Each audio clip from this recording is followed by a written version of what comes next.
tua koe tamai, o tua koe aro, o tua koe lau maari e maamioni. Kore ke whakatapu heni ki he sea o kumea, ta tuku mua ke ukufa ngātu.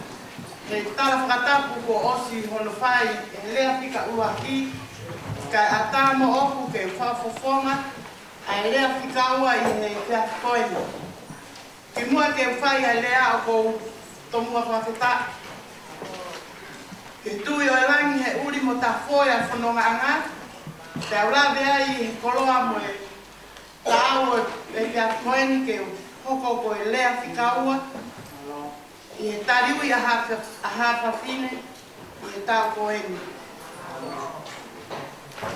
Ko hingoa ko a kesa tui puloku, ko kulele mai me he toa hola, ta kai whala ki eua, mo konferenisi wa afe wanoa, whakakama tā maki, me whakama tā ngata ke nani, mo e ofalahi me kautariui, o otahuhui me kōkoeni. Ta tuku mua, ke whakafofonga e lea whikawa i he tākoeni, ta ilonga harea e tala ki tua, o i kai ke umau sia, ta tuku ki hatau ke lea, ke whakakakato a lea kōkoeni. Ka weinga lea ko mai ke whapofonga he lea whikawa he whiawhine o pehe mai. Ko e tariui ki he 18, ko e tōlaranga whakako siperi a hawhawhine. Kautoe ai atu, ko e tariui ki he 18, ko e tōlaranga a hawhawhine, ko e tōlaranga whakako siperi a hawhawhine. Ka tuku peke ulawe ki he tariui ki he 18, ko e tariui o tau whai, ko tariui kakato, ai whewhine o kutala mo fua kakato ki hono lakanga ki he siasi. Pea i he wikeni he whai ai ui ingoa, o kuketu o tari ko au heni whekau au, o ke kakato ho kuteu matau, ke tu, ko whewhine tamba e kolosi au i he whiakoe.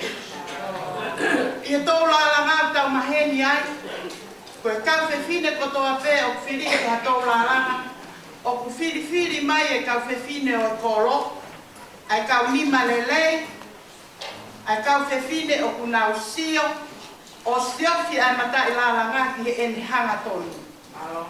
Pai loto lewa ki wharukunga kakai, e toko whāpe toko nima ke nau hanga lalanga, ha ki i tau wala, te nau whiri mai tēnā i loa kau ki lalanga ake ki i tau wala ko ia. Ka koha whakame, e o mai hano lai kie. Ka ai lewa hano au whiwala ko hao whanga ki pangai, te ai hano lou kukuwalu, te e ai hano lai pāongo. Pakapau lewa e ai ko hateu ki hataani, ka lalanga hano whala whiu, hano whala pāongo māhango.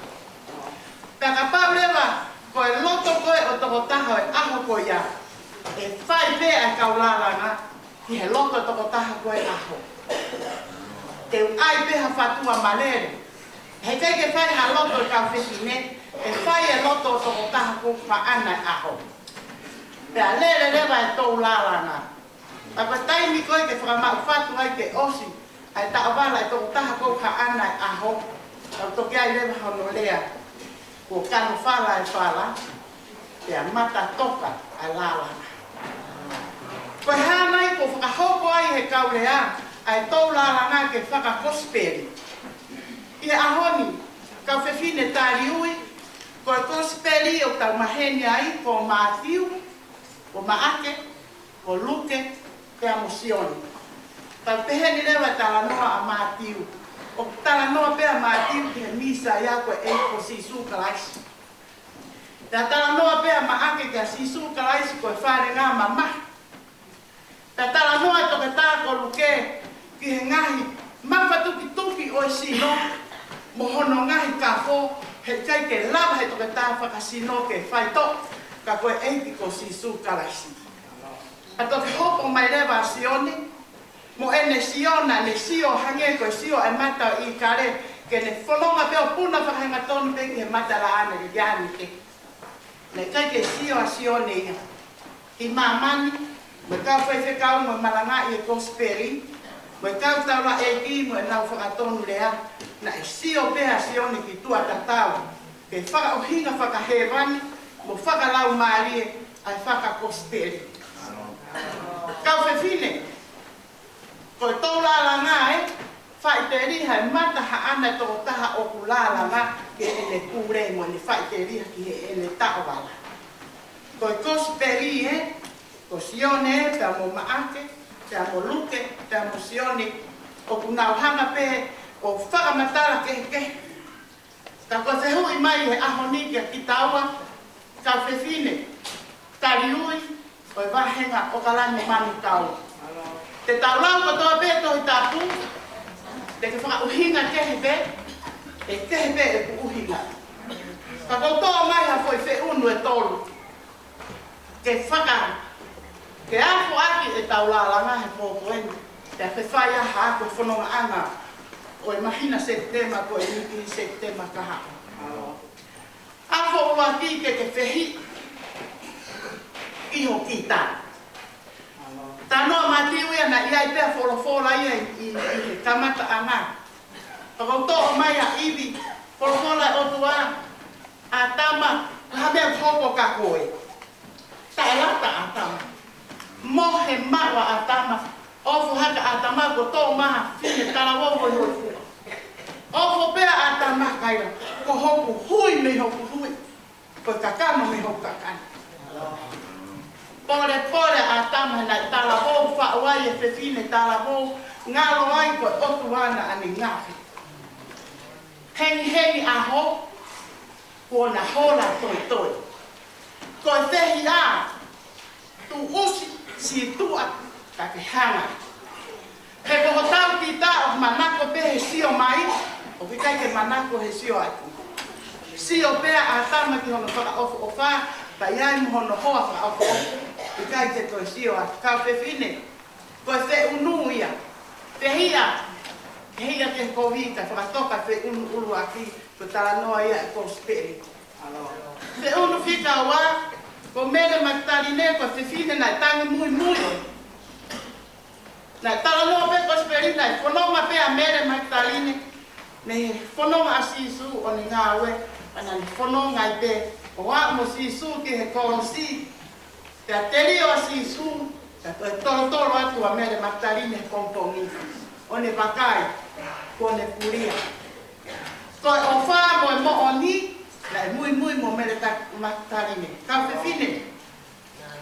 Ka tupua ofa i loto, kai tupua mo oni tua he kai ke na tatau.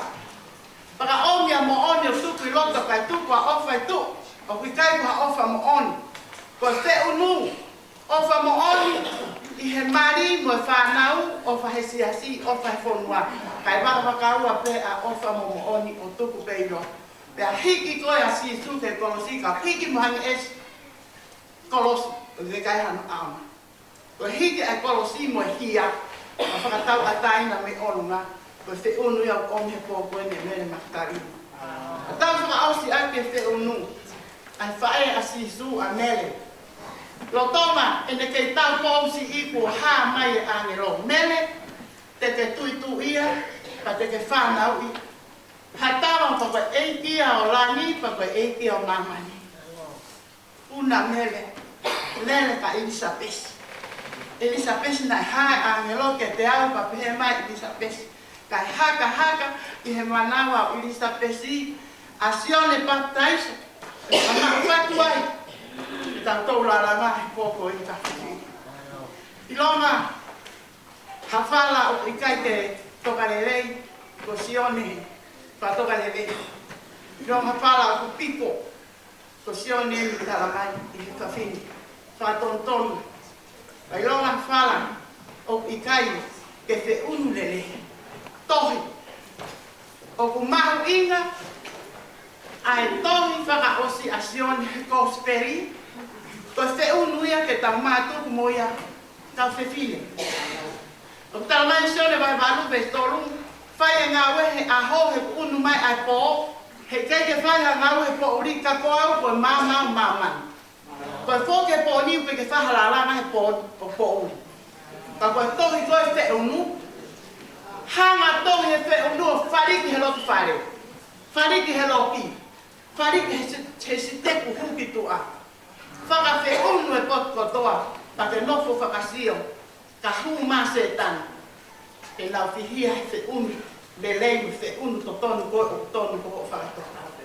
Ka ka pau e toi hawa setan ke kaka mahe matapate ke ai e whi unu o la lawa he matapate.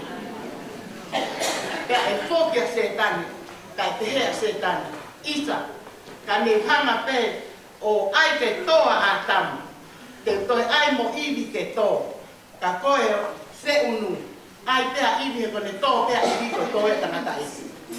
O whalaki ka te mo tōru te pōkoen ka tariue, ke tau whoki mo tariue ma eiti, tō la lana whakosteri, mea tau ha pawhini e merewa malanga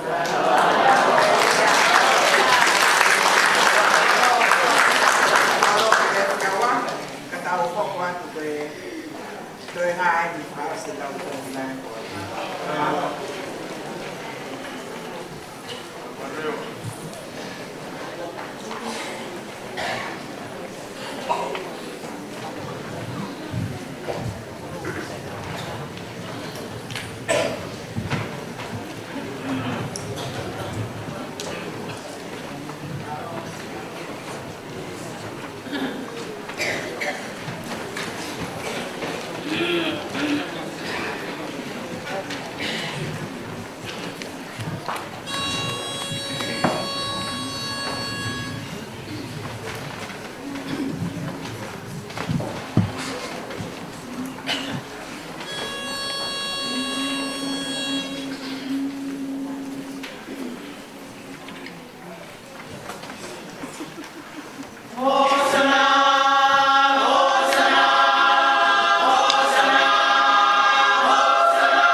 Oi, Maria,